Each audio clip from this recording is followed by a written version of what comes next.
La vie chrétienne, penser aux autres.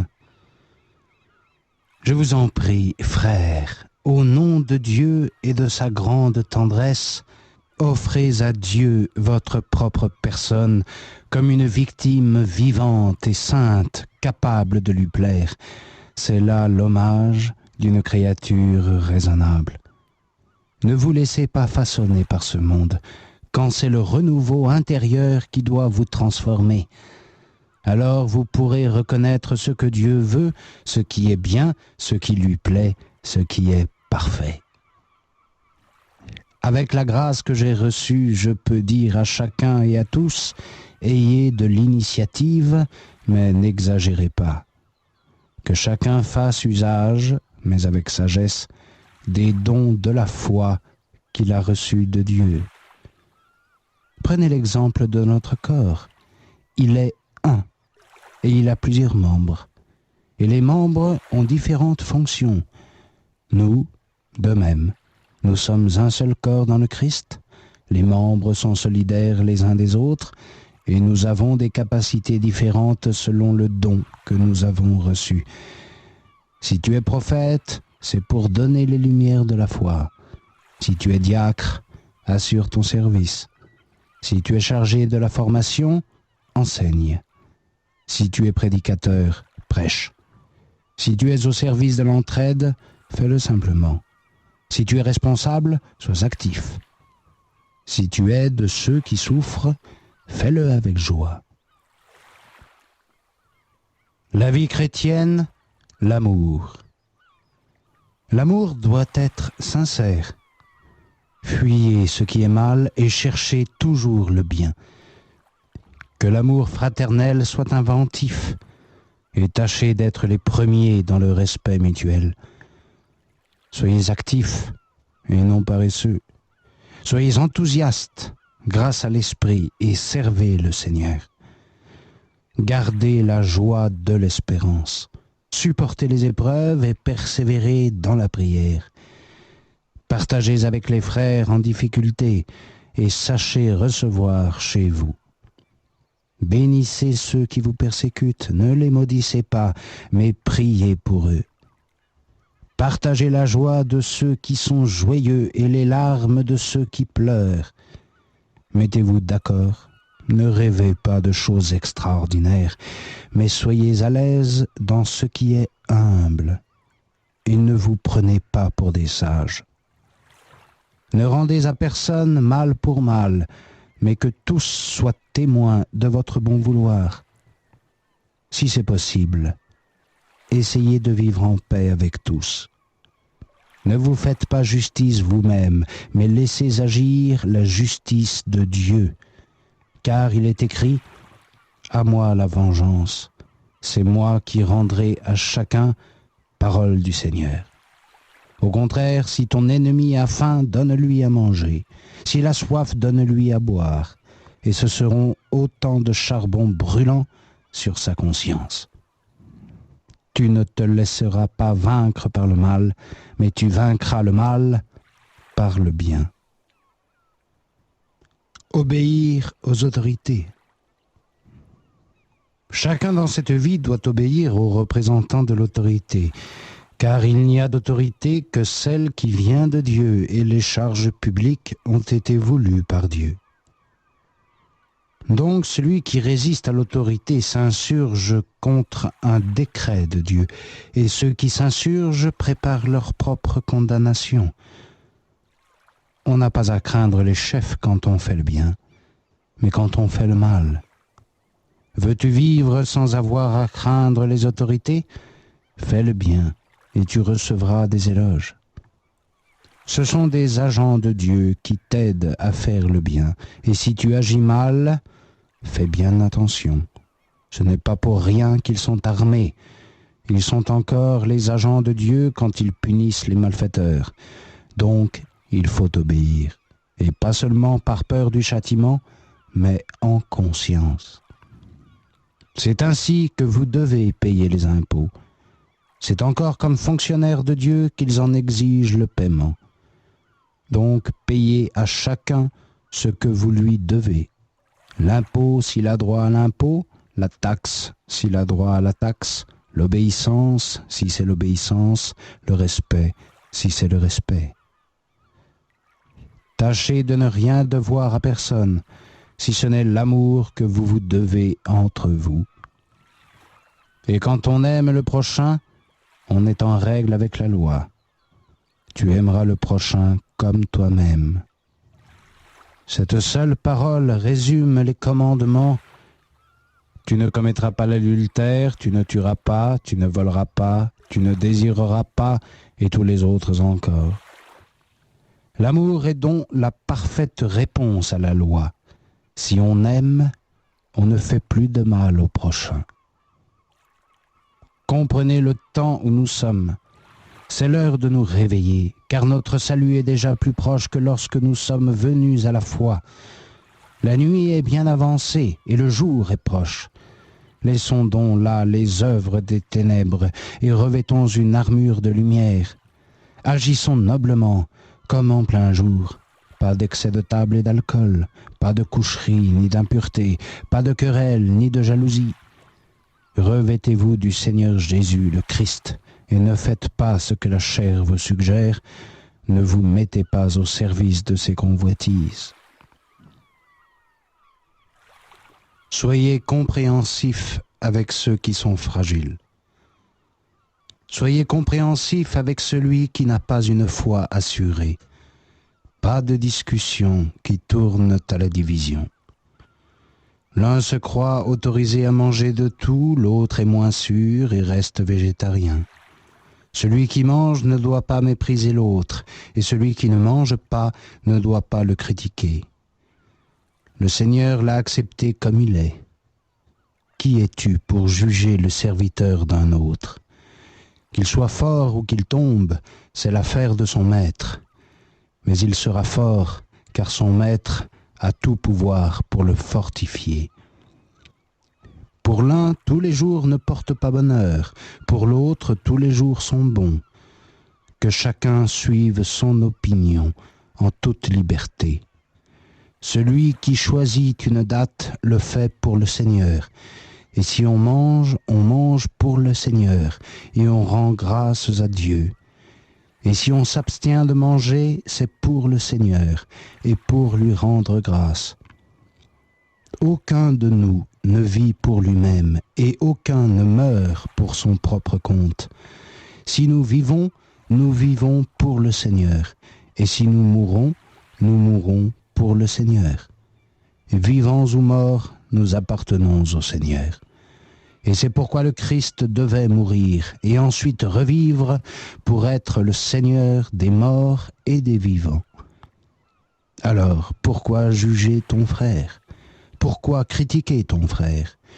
Nous nous retrouverons tous pareillement au tribunal de Dieu.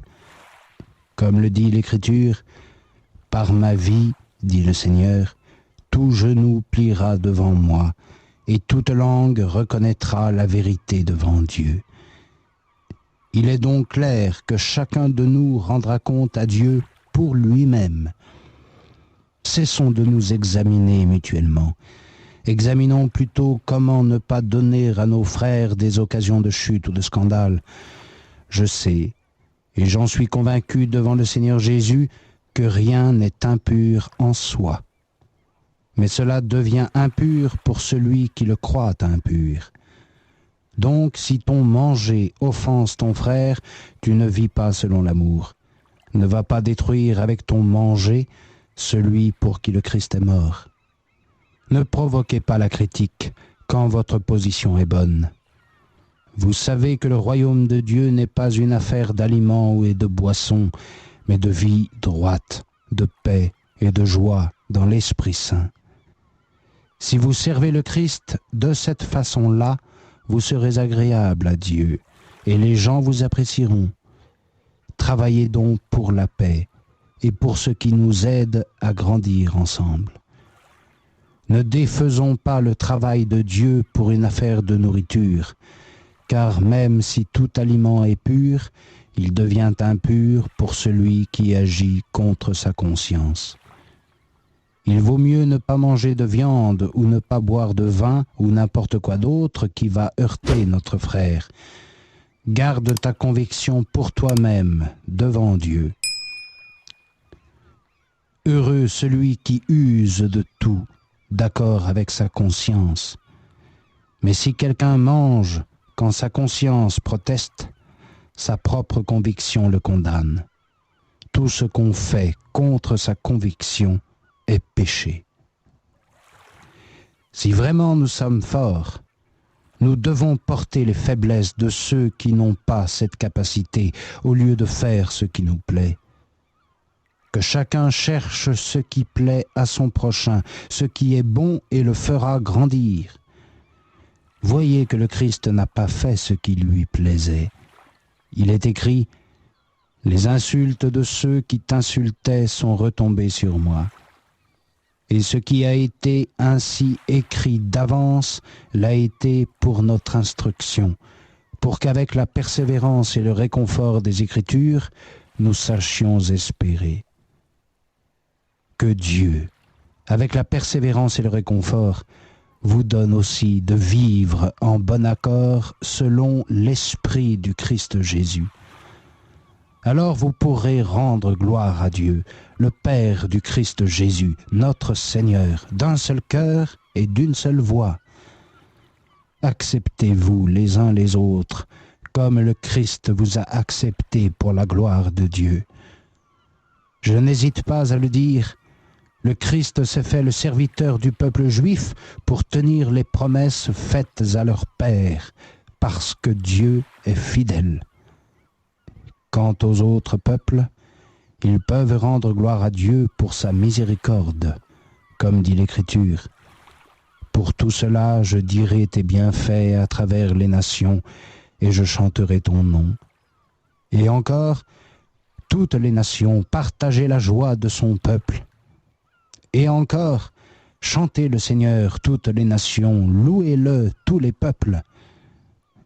Isaïe dit encore, plante qui reverdit, Jessé aura un descendant, il gouvernera les peuples, ils mettront en lui leurs espérances. Que le Dieu de l'espérance vous donne de croire dans la joie et dans la paix, et qu'il fasse grandir en vous l'espérance par la force de l'Esprit Saint. Paul se sent responsable des chrétiens de Rome. Pour ma part, frères, je suis sûr que vous êtes pleins de bonnes dispositions et que vous avez toutes les connaissances nécessaires pour vous soutenir les uns les autres. Pourtant, j'ai pris la liberté de vous parler un peu franchement et de vous rappeler certaines choses. Je le fais avec l'autorité que Dieu m'a donnée, quand il a fait de moi le chargé d'affaires du Christ Jésus parmi les nations païennes.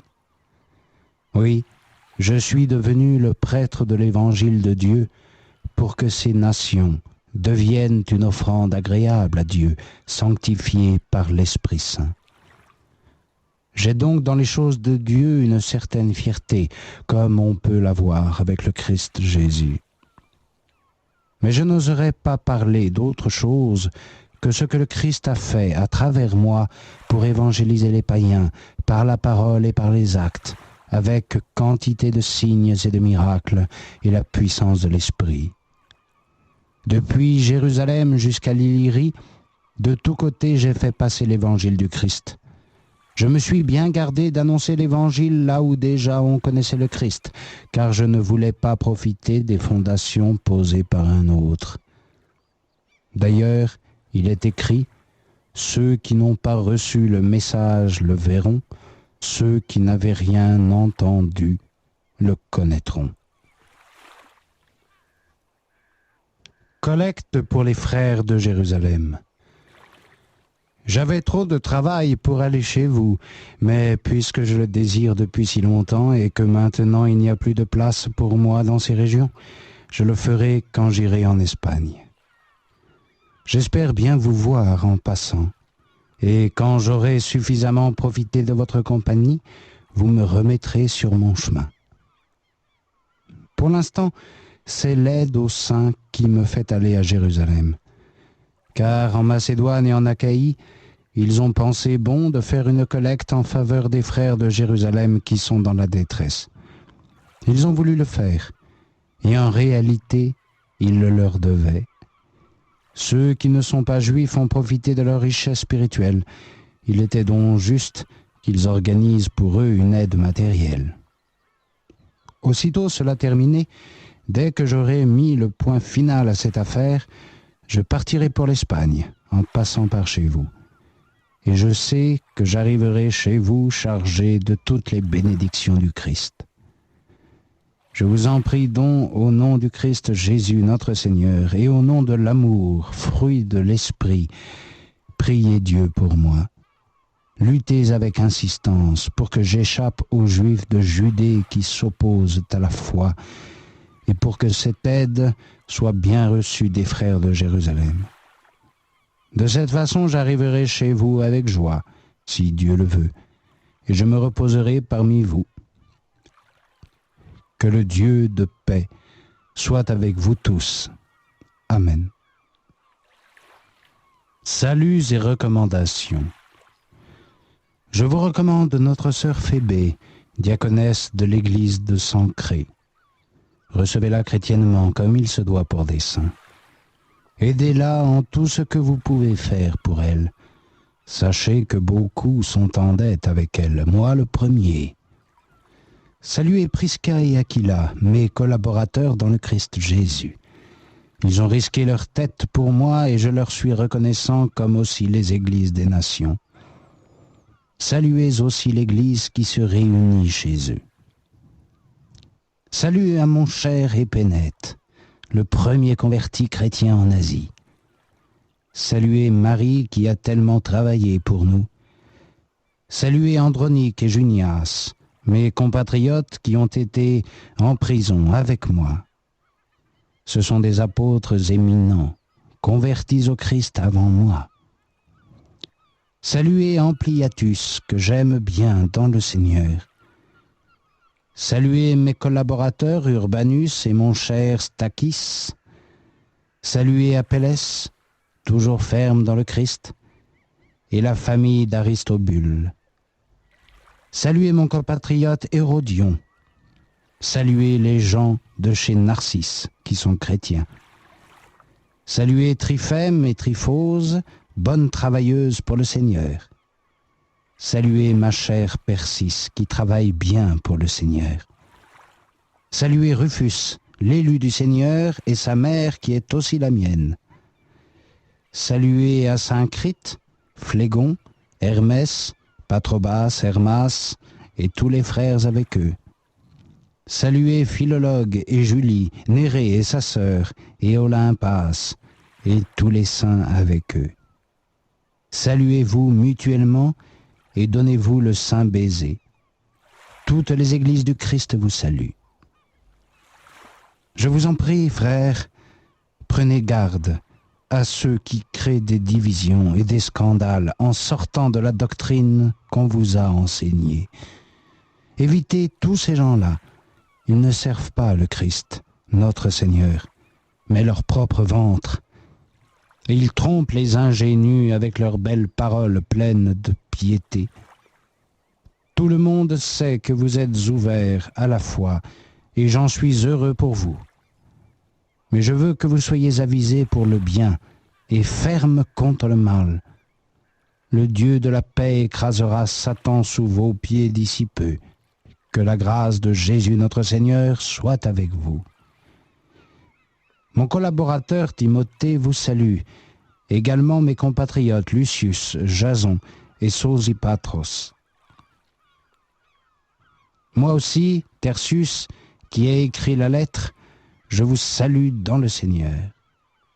Gaius, qui me loge chez lui, et toute l'Église avec moi vous salue. Salut d'Éraste, le trésorier de la ville, et de notre frère Quartus. Gloire à celui qui est capable de vous garder ferme dans l'évangile que j'annonce et la proclamation du Christ Jésus. Voici que se découvre le projet mystérieux gardé secret durant tant de siècles, et qui maintenant est mise en lumière grâce aux écrits des prophètes. Il y a là une décision du Dieu éternel, et toutes les nations devront accueillir la foi. À Dieu, seul sage, la gloire pour les siècles, par Jésus-Christ. Amen. Première lettre de saint Paul aux Corinthiens. Paul, apôtre de Jésus-Christ, par décision de Dieu qui l'a appelé, et Sosthène, votre frère, vous envoie cette lettre, à vous, Église de Dieu, qui êtes à Corinthe, à vous qui avez été sanctifiés en Jésus-Christ. Car vous avez été appelés à être vivants, comme tous ceux qui, en tout lieu, invoquent le nom de Jésus-Christ, leur Seigneur et le nôtre. Recevez grâce et paix de Dieu notre Père et de Jésus-Christ le Seigneur. À tout moment, je rends grâces à mon Dieu pour vous et pour la grâce de Dieu qui vous a été donnée dans le Christ Jésus. En lui, vous êtes devenus riches de 1000 manières. Vous avez reçu tous les dons de la parole et de la connaissance, à mesure que le message du Christ prenait racine chez vous. Aucun don spirituel ne vous fait défaut, et vous n'attendez plus que la manifestation de Jésus-Christ notre Seigneur. Lui-même vous gardera ferme jusqu'au bout, et vous serez sans reproche le jour où se présentera Jésus notre Seigneur. Dieu est fidèle, lui qui vous a appelé à cette communion avec Jésus, le Christ, notre Seigneur. Les problèmes dans l'Église. Frères, je vous en prie, au nom de Jésus-Christ, notre Seigneur, mettez-vous d'accord au lieu d'être divisés. Soyez unis, ayez un même esprit et la même façon de voir. Si j'en crois les gens de la maison de Chloé, il y a entre vous des rivalités. Je peux parler ainsi, puisque certains disent « je suis avec Paul » et d'autres « je suis avec Apollos » ou « je suis avec Pierre » ou « je suis avec le Christ ». Allez-vous diviser le Christ? Est-ce Paul qui a été crucifié pour vous? Est-ce le baptême de Paul que vous avez reçu? Je me réjouis de n'avoir baptisé personne d'autre que Crispus et Gaius. Autrement, vous diriez que vous avez reçu mon baptême. Pardon, j'ai encore baptisé la famille de Stéphanas. À part cela, je ne me rappelle aucun autre. La folie de la croix. D'ailleurs, le Christ ne m'a pas envoyé pour baptiser, mais pour proclamer l'Évangile, et cela sans discours élevés. Sinon, la croix du Christ perdrait tout son sens. Le langage de la croix est folie pour ceux qui vont à leur perte, mais pour nous qui sommes sauvés, c'est la force de Dieu. L'Écriture l'a bien dit. Je détruirai la sagesse des sages et je réduirai à rien les raisons de ceux qui savent. Voilà pour faire taire le sage et l'homme cultivé et le théoricien de ce monde. La sagesse de ce monde, Dieu l'a mise au rang des fous, n'est-il pas vrai? C'est que le monde, avec sa sagesse, n'a pas reconnu Dieu quand il mettait en œuvre sa sagesse. Il a donc plu à Dieu de sauver des croyants grâce à une folie que nous proclamons. Alors que les Juifs attendent des miracles et les Grecs veulent de la sagesse, nous proclamons un Messie crucifié. Quel scandale pour les Juifs, et pour les autres, quelle folie. Mais pour ceux que Dieu appelle, qu'ils soient Juifs ou Grecs, ce Messie est force de Dieu et sagesse de Dieu. Oui, les folies de Dieu ont plus de sagesse que les hommes, et la faiblesse de Dieu est plus forte que les humains. Voyez un peu, frères, quelle est votre condition. Combien d'entre vous passent pour des gens cultivés ou sont de familles nobles et influentes?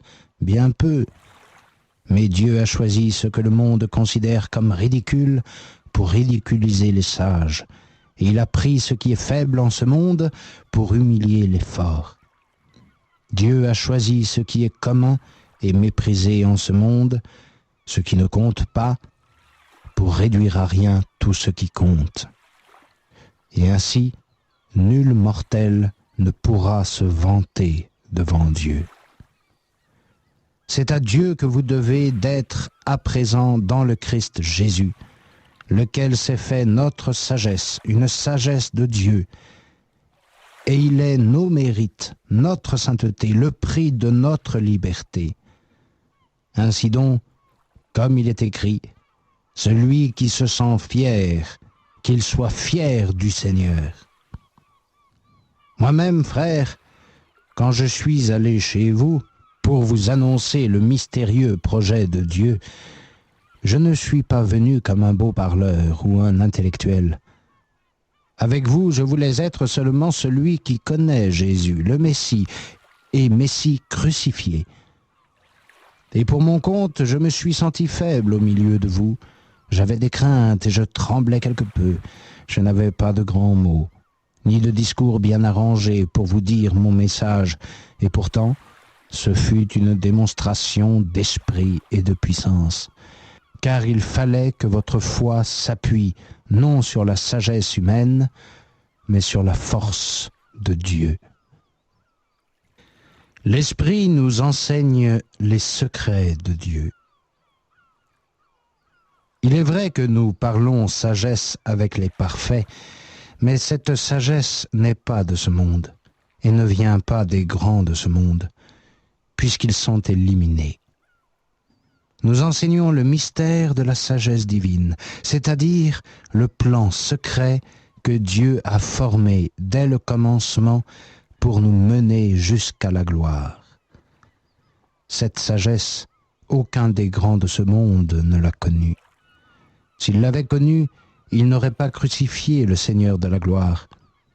Rappelez-vous qu'il est écrit « Des choses que l'œil n'a pas vues, que pas une oreille n'a entendues, qui ne sont venues à l'esprit de personne, les choses que Dieu a préparées pour ceux qui l'aiment. » Mais à nous, Dieu nous l'a révélé par l'Esprit, car l'Esprit explore tout jusqu'aux profondeurs de Dieu. Voyez, personne ne nous connaît comme notre propre esprit, parce qu'il est en nous. De même, personne ne connaît les choses de Dieu, sinon l'Esprit de Dieu. Et ce n'est pas l'Esprit du monde que nous avons reçu, mais l'Esprit qui vient de Dieu, de sorte qu'il nous fait connaître ce que nous avons reçu de Dieu. Voilà ce dont nous parlons, non pas en termes convenus de la sagesse humaine, mais avec ceux que nous enseigne l'Esprit, et nous interprétons ce qui est spirituel pour ceux qui sont des spirituels. Celui qui ne connaît que la raison n'accepte pas ce qui vient de l'Esprit de Dieu. Pour lui, ce sont des bêtises, et il ne peut pas les apprécier parce qu'il faut pour cela des critères spirituels. Par contre, celui qui est un spirituel peut juger de tout, et personne ne peut le juger. Rappelez-vous cette parole. Qui connaît la façon de penser du Seigneur? Qui lui donnera des conseils? Et justement, nous avons la façon de penser du Christ. Beaucoup d'ouvriers, mais un seul chantier. Pourtant, frères, je n'ai pas pu vous parler comme à des spirituels, mais comme à des hommes charnels, comme à des petits enfants dans le Christ. C'est du lait que je vous ai donné, non de la nourriture. Ce n'était pas possible pour vous, et ce ne l'est pas encore, car vous êtes encore charnels. N'y a-t-il pas chez vous des rivalités et de la jalousie? C'est donc que vous êtes charnels, et vous vous conduisez comme les gens ordinaires. Tant que vous dites « je suis pour Paul » ou « je suis pour Apollos », n'êtes-vous pas comme tout le monde? Qu'est-ce que Paul? Qu'est-ce qu'Apollos? Des serviteurs qui ont reçu de Dieu des dons différents, et grâce à eux vous avez cru. Moi j'ai planté, Apollos a arrosé, mais c'est Dieu qui a fait pousser. Celui qui compte, ce n'est pas le semeur ni l'arroseur, mais Dieu qui fait que cela pousse. Le semeur et l'arroseur sont dans la même situation, et chacun d'eux sera payé selon son travail. Nous travaillons avec et pour Dieu, et vous, vous êtes son champ, vous êtes une construction de Dieu. J'ai mis en place les fondations, comme un bon architecte, puisque c'est le talent que j'ai reçu de Dieu. Et c'est un autre qui va construire par-dessus. Mais chacun doit se demander comment il construit. On ne peut pas poser une autre pierre de fondation que celle qui est déjà là, Jésus-Christ. Mais sur cette fondation, on peut construire avec de l'or, de l'argent, des pierres précieuses, ou avec du bois, ou de la paille, et des bambous. Un jour, on reconnaîtra le travail de chacun. Le jour du jugement le fera voir, quand tout sera éprouvé par le feu. Le feu permettra de voir ce que vaut le travail de chacun. Si ce qu'on a construit résiste, alors on recevra un salaire. Mais si le feu détruit le travail, l'ouvrier paiera le dommage. Il sera sauvé, bien sûr, mais non sans passer par le feu. Ne savez-vous pas que vous êtes le temple de Dieu et que l'Esprit de Dieu habite en vous? Celui qui détruit le temple de Dieu, Dieu le détruira. Le temple de Dieu est saint, et c'est vous. Ne divisez pas l'Église. Ne vous trompez pas. Celui d'entre vous qui passe pour un sage, au sens ordinaire, qu'il perde la raison pour devenir sage. Car la sagesse de ce monde est folie aux yeux de Dieu.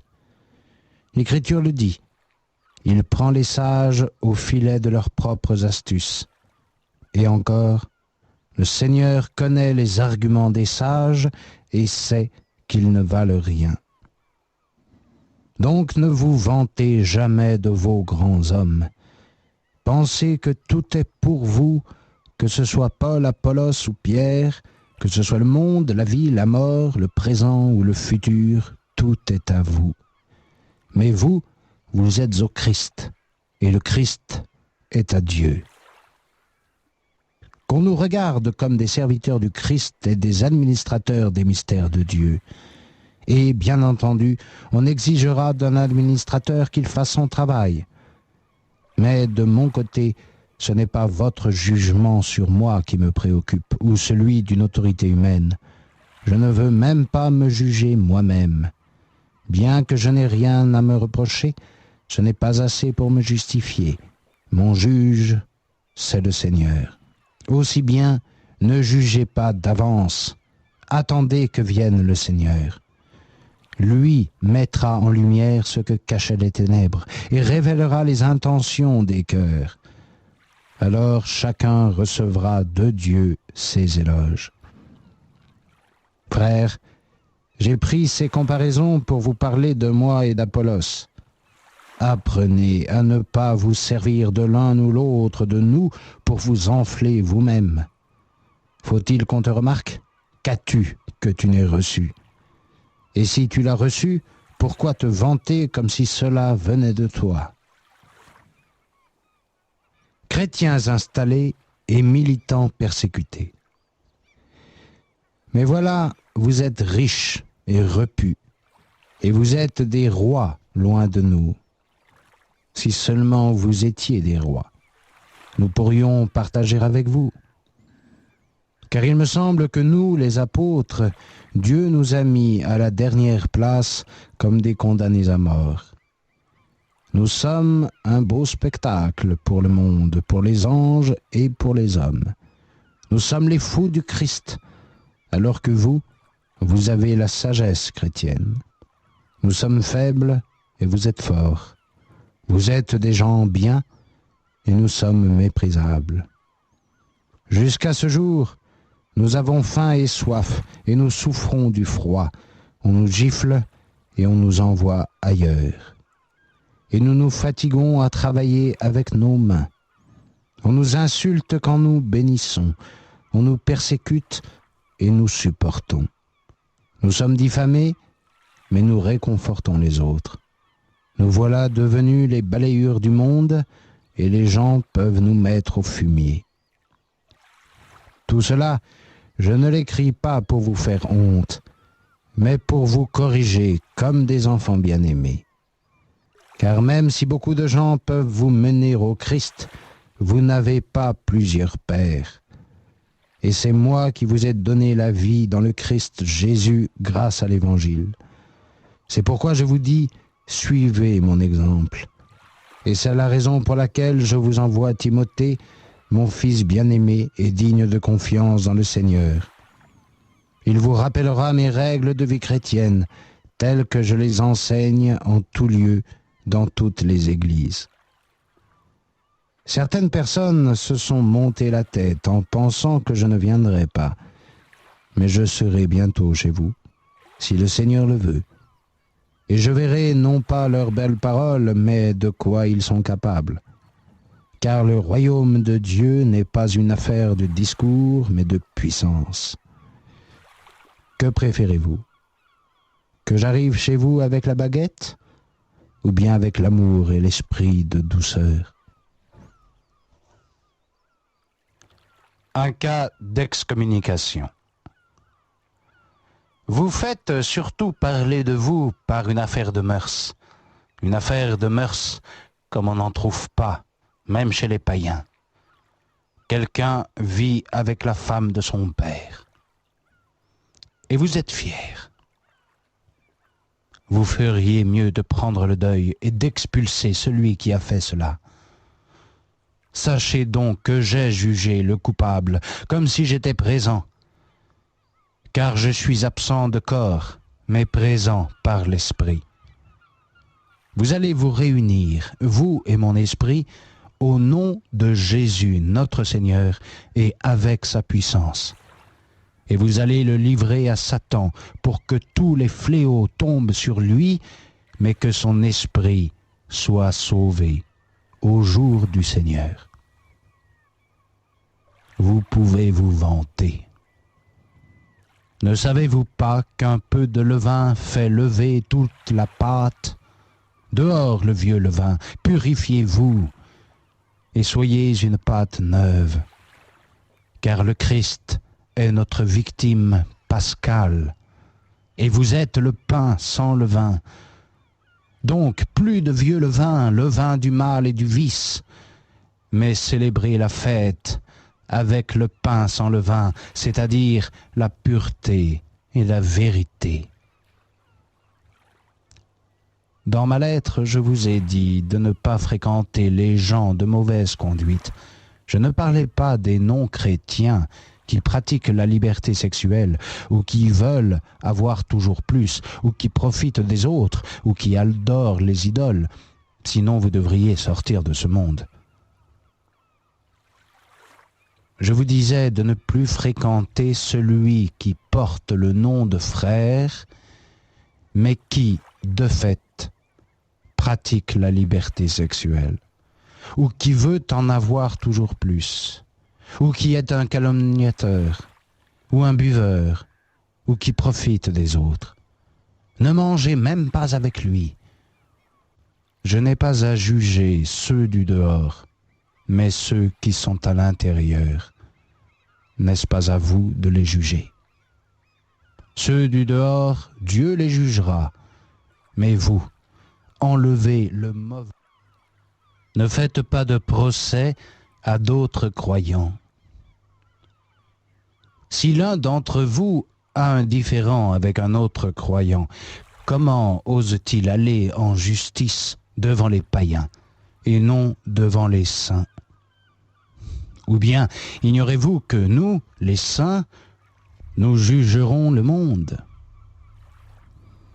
Si donc vous êtes appelés à juger le monde, comment n'auriez-vous pas autorité pour juger des choses si minimes?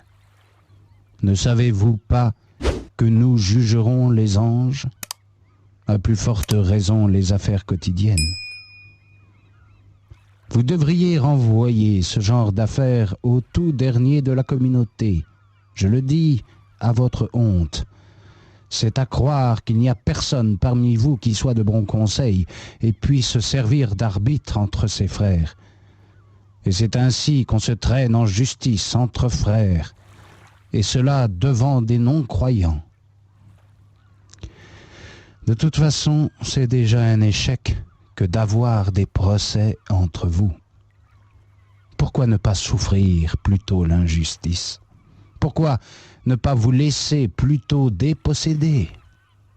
Mais non, c'est vous qui commettez l'injustice et qui faites du tort, et c'est à des frères que vous le faites. Ignorez-vous que les injustes n'hériteront pas du royaume de Dieu? Ne vous égarez pas. Ceux qui pratiquent la liberté sexuelle ou adorent les idoles, les adultères, les jouisseurs, ceux qui pratiquent l'homosexualité, les voleurs, ceux qui n'en ont jamais assez, les buveurs, les calomniateurs et ceux qui profitent des autres n'hériteront pas du royaume de Dieu.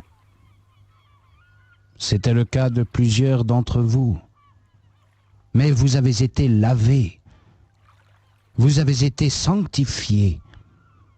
Vous êtes devenus des justes, grâce au nom du Seigneur Jésus-Christ et à l'Esprit de notre Dieu. À propos de la liberté sexuelle, tout m'est permis, mais tout n'est pas bon pour moi. Tout m'est permis, mais je ne veux rien qui me rende esclave. Les aliments sont pour l'estomac et l'estomac pour les aliments. Et Dieu détruira l'un comme l'autre. Par contre, le corps n'est pas pour le sexe, mais pour le Seigneur. Et le Seigneur est pour le corps. Dieu a ressuscité le Seigneur et par sa puissance, il nous ressuscitera aussi.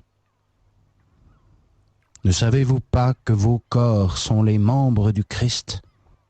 Alors, puis-je prendre au Christ ses membres et en faire les membres d'une prostituée? Tout sauf cela. Ne savez-vous donc pas que dans cette union, on devient avec la prostituée un seul corps? L'Écriture dit, les deux seront une seule chair. Par contre, celui qui s'unit au Seigneur devient un seul esprit avec lui. Fuyez les relations défendues. Tout autre péché qu'on peut faire reste extérieur au corps, mais avec les relations sexuelles, on pêche contre son propre corps. Ne le savez-vous pas? Votre corps est un temple de l'Esprit Saint, qui est en vous, venu de Dieu, et vous ne vous appartenez pas. Vous avez été achetés si cher. Glorifiez donc Dieu dans votre corps. La continence dans le mariage. Vous m'écrivez plusieurs choses et je réponds. C'est très bien de ne pas toucher une femme, mais l'appel du sexe est là. Donc, que chacun prenne femme et que chacune ait son mari. Le mari doit rendre à sa femme ce qu'il lui doit, et la femme fera de même avec son mari. La femme ne dispose pas de son propre corps, mais son mari. De même pour le mari, son corps est à la disposition de sa femme. Ne vous privez pas l'un de l'autre, sauf si c'est d'un commun accord et pour un certain temps, pour mieux vous donner à la prière. Et de nouveau, vous aurez des relations. Autrement, Satan pourrait vous faire tomber parce que vous dominez mal vos instincts. Je vous donne cela comme un conseil, ce n'est pas un ordre. J'aimerais bien que tous soient comme moi, mais chacun a reçu de Dieu son propre don, l'un d'une façon, l'autre d'une autre. Pour cela, je dis à ceux qui ne sont pas mariés et aux veuves que ce serait bien de rester comme je suis. Mais s'ils ne sont pas maîtres d'eux-mêmes, qu'ils se marient. Il vaut mieux se marier que rester dans le feu. Mariage et divorce. À ceux qui sont mariés, je donne cet ordre, non pas de moi, mais du Seigneur, que la femme ne se sépare pas de son mari. Si elle s'est séparée de son mari, qu'elle reste seule, ou qu'elle se réconcilie avec son mari. Et de même pour le mari, qu'il ne renvoie pas sa femme. Aux autres, je dis, moi, pas le Seigneur. Si un frère a une femme qui n'est pas croyante, mais qui se trouve bien avec lui, qu'il ne la laisse pas. Et de même pour la femme dont le mari n'est pas croyant, s'il se trouve bien avec elle, qu'elle ne laisse pas son mari. Car le mari qui n'est pas croyant est sanctifié à travers sa femme. Et celui qui est frère sanctifie sa femme qui n'est pas croyante. Autrement, vos enfants aussi ne seraient pas purs, alors que, de fait, ils sont déjà sanctifiés. Si celui qui n'est pas croyant veut se séparer, qu'il se sépare. Le frère ou la sœur mariés avec eux ne sont pas liés dans ce cas, car Dieu nous a appelés à vivre dans la paix. Tu as beau être sa femme, es-tu sûr que tu sauveras ton mari? Et si tu es le mari, es-tu sûr que tu sauveras ta femme? En dehors de ce cas, que chacun vive dans la condition que le Seigneur lui a attribuée, où il était quand Dieu l'a appelé. C'est la règle que je donne dans toutes les églises. Étais-tu circoncis quand Dieu t'a appelé? Ne te fais pas faire une greffe.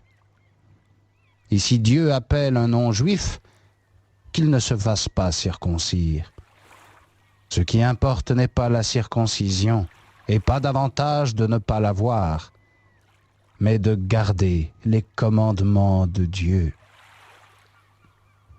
Que chacun demeure donc dans l'état où il a été appelé. L'appel de Dieu t'a trouvé esclave, ne te préoccupe pas. Mais si tu peux te libérer, profite de l'occasion. Sache que l'esclave appelé à la vie chrétienne devient libre, associé du Seigneur. Et dans l'homme libre qui est appelé, devient aussi bien un esclave du Christ. Vous avez été achetés très cher. Ne vous rendez pas esclaves d'autres hommes. Donc, frères, que chacun continue de vivre pour Dieu dans la condition où il a reçu son appel. Virginité et chasteté. Vous me parlez des vierges. Je n'ai pas d'ordre du Christ, mais mes avis sont ceux d'un homme à qui le Seigneur a bien voulu faire confiance.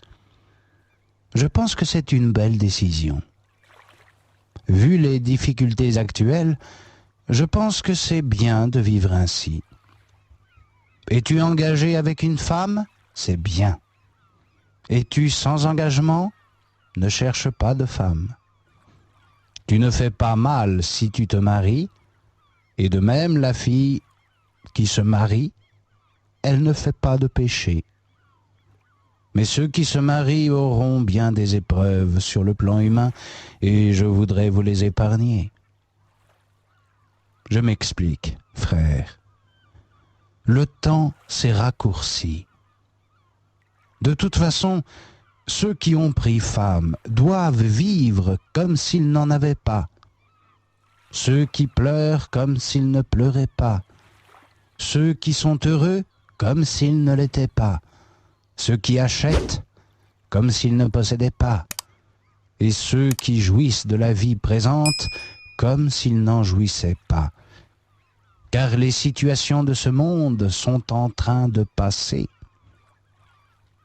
J'aimerais que vous n'ayez pas de soucis.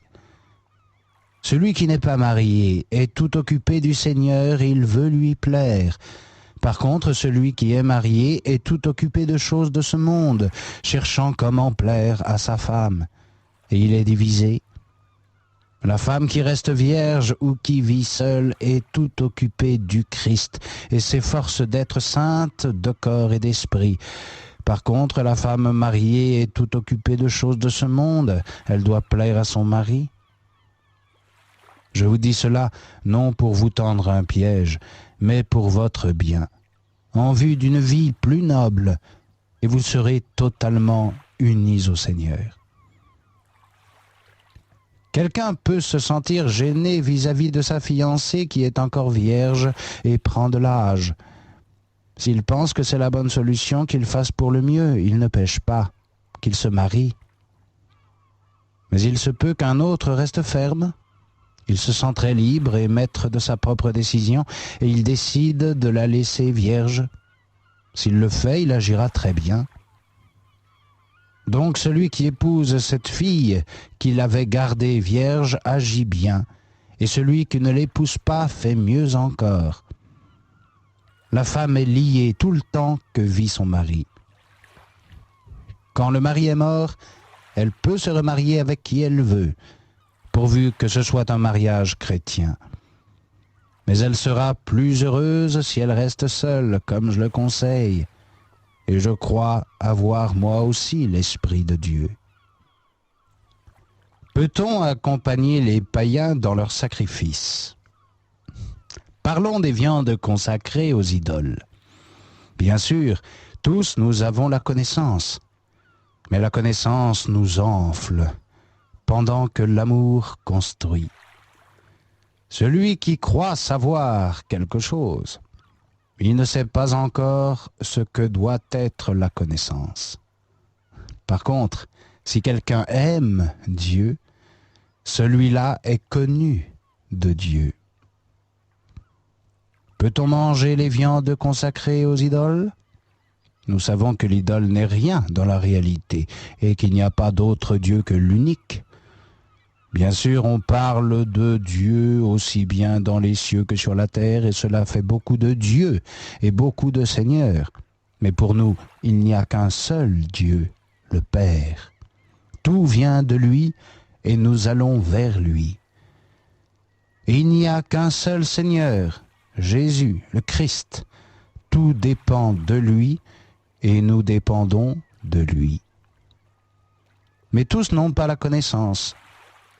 Pour certains qui étaient habitués aux idoles, c'est là manger une viande consacrée à l'idole, et leur conscience mal formée en est souillée. Après tout, ce n'est pas notre régime qui nous fait plaire à Dieu. Si nous n'en mangeons pas, nous ne perdons rien. Et ce n'est pas d'en manger qui nous donnera grand-chose. Donc, avec vos droits, évitez de causer du tort à ceux qui sont mal assurés. Si l'un d'eux te voit, toi qui as la connaissance, installé dans le salon du temple, sa conscience non libérée en est influencée, et lui aussi mangera ce qui est consacré à l'idole. Et voilà que ce faible, ce frère pour qui le Christ est mort, se perd grâce à ton savoir. Quand vous blessez ainsi les consciences non libérées et péchez contre vos frères, vous péchez contre le Christ. Donc, si quelque aliment entraîne au mal un de mes frères, je ne veux plus jamais manger de viande plutôt que de faire chuter mon frère. Savoir renoncer à ses droits. Moi-même ne suis-je pas un homme libre ? Ne suis-je pas un apôtre? N'ai-je pas vu Jésus, notre Seigneur? Et n'êtes-vous pas le fruit de mon travail dans le Christ? Si pour d'autres je ne suis pas apôtre, pour vous je le suis. Et vous êtes dans le Christ le certificat de ma mission d'apôtre. Or, écoutez comment je réponds à ceux qui me mettent en question. N'avons-nous pas droit à ce qu'on nous donne à manger et à boire?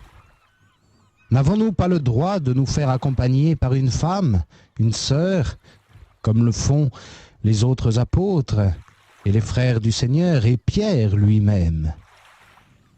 Sommes-nous les seuls, moi et Barnabé, à qui on refuse le droit de ne pas travailler? Avez-vous vu un soldat qui s'engage à ses propres frais? Ou un planteur qui ne mange pas des fruits de sa vigne? Ou un berger qui se prive du lait de son troupeau? Tout cela n'est pas seulement sagesse humaine, car la loi dit la même chose. Il est écrit: n'empêche pas le bœuf de toucher au grain qu'il bat. Croyez-vous que Dieu s'inquiète pour les bœufs? Non. Tout cela vaut pour nous. Il s'agit de nous, là où il est écrit que celui qui travaille en attend quelque chose, et celui qui bat le grain compte en avoir sa part. Et si nous avons semé chez vous des richesses spirituelles, ne pouvons-nous pas récolter chez vous quelques avantages de ce monde? D'autres ont reçu leur part de ce que vous aviez. N'avions-nous pas de meilleures raisons qu'eux? Mais voilà, nous n'avons pas fait usage de ce droit, et nous supportons tout, plutôt que de mettre en obstacle à l'évangile du Christ. Ne savez-vous pas que ceux qui préparent les choses saintes reçoivent du temple leur nourriture? Ceux qui servent à l'autel ont leur part de ce qui est sur l'autel. Et de même, le Seigneur a ordonné que ceux qui annoncent l'Évangile vivent de l'Évangile. Mais moi, je n'ai fait aucun usage de tout cela. Et si je vous l'écris, ce n'est pas pour en bénéficier. J'aimerais mieux mourir. Personne ne m'enlèvera ce titre de gloire, car si j'annonce l'Évangile, je ne peux pas m'en vanter. Je le fais par contrainte, et malheur à moi si je n'annonçais pas l'Évangile. Si je le faisais librement, j'aurais une récompense. Mais on m'a donné cette charge malgré moi. Alors, comment mériter une récompense? Je donnerai l'Évangile gratuitement, sans faire usage des droits que me donne l'Évangile. De même, j'étais libre vis-à-vis de tous, mais je me suis fait l'esclave de tous pour gagner cette multitude. Je me suis fait juif avec les Juifs afin de gagner les Juifs. Ils observent la loi, moi aussi j'observe la loi, bien que je n'y sois pas tenu, parce que je veux gagner ceux qui observent la loi. Avec ceux qui n'ont pas la loi, je suis celui qui n'observe pas la loi. En réalité, je ne suis pas sans loi vis-à-vis de Dieu. Ma loi, c'est le Christ. Mais je veux gagner ceux qui n'ont pas la loi. Et pour gagner ceux dont la conscience n'est pas assurée, je me fais faible parmi les faibles. Je me suis fait tout à tous de façon à en sauver pour le moins quelques-uns. Et tout cela, je le fais pour l'Évangile, parce que moi aussi, je veux en avoir ma part. La foi exige des renoncements. Vous savez bien qu'au stade, il y a beaucoup de coureurs au départ, et un seul reçoit le prix. Courez donc de façon à gagner. Les concurrents imposent une dure discipline, et c'est pour une couronne vite fanée, alors que la nôtre ne se fanera pas. Je ne veux donc pas courir sans préparation, ni donner des coups dans le vide. Aussi vais-je traiter durement mon corps et le tenir en laisse, car je ne voudrais pas être éliminé après avoir prêché aux autres. Frères, je dois vous rappeler l'exemple de nos pères. Tous ont passé sous la nuée, et tous ont traversé la mer. Tous ont reçu